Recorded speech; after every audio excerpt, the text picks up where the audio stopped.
कुरकुरीत खमंग आणि 8 दिवस टिकणारा आपल्याला लसूणी भुर्का बनवायचा आहे. तर भुर्का बनवण्यासाठी मी इथं गॅसवरती एक भांडं ठेवलेलं आहे. भांडं गरम झालं की टाकूया तेल.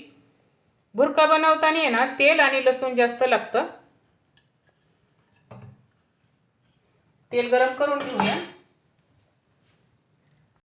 तेल गरम झालेलं आहे. टाकूया लसूण. 2 ते 3 लसूण गड्डे आहे ना असे ठेचून घ्यायचं छान, नाही तर चिरून घ्यायचा. पण इथं गावरण लसूण आहे ना, लसूण गावरण थोडासा बारीक असतो, त्यासाठी मी इथं ठेचून घेतलेला आहे. तेल गरम झाल्यानंतर टाकूया लसूण. मस्त कुरकुरीत भाजून घ्यायचा लसूण व्यवस्थित. खमंग चव येते बघा. लसूण छान भाजला ना, आपण भुर्का बनवणार आहे ना 8 दिवस छान टिकतो पण, आणि खायला पण खूप छान खमंग लागतो. बघा लसूण मस्त लालसर असा भाजलेला आहे. गॅस थोडासा कमी करायचा आणि टाकूया 1 चमचा लाल तिखट.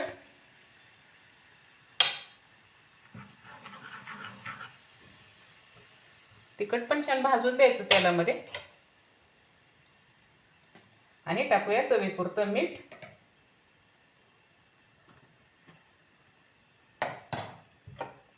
मिक्स करून घेऊ थोडं. बघा तिखट आणि मीठ टाकलेलं आहे. आता टाकूया शेंगदाण्याचा कूट. शेंगदाण्याचा कूट आहे ना जास्त बारीक पण नाही घ्यायचा. बघा असं थोडंसं जाडं भरडच मी शेंगदाण्याचा कूट, शेंगदाणे भाजून शेंगदाण्याचा कूट बनवून घेतलेला आहे. हा शेंगदाण्याचा कूट टाकून देऊ आपण ह्याच्यामध्ये. आता मिक्स करून घेऊ.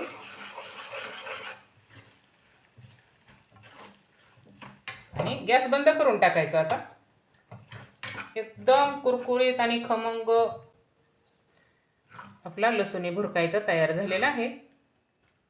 थोडासा थंड करून घेऊ आणि आपण एका वाटीमध्ये काढून घेऊ याला.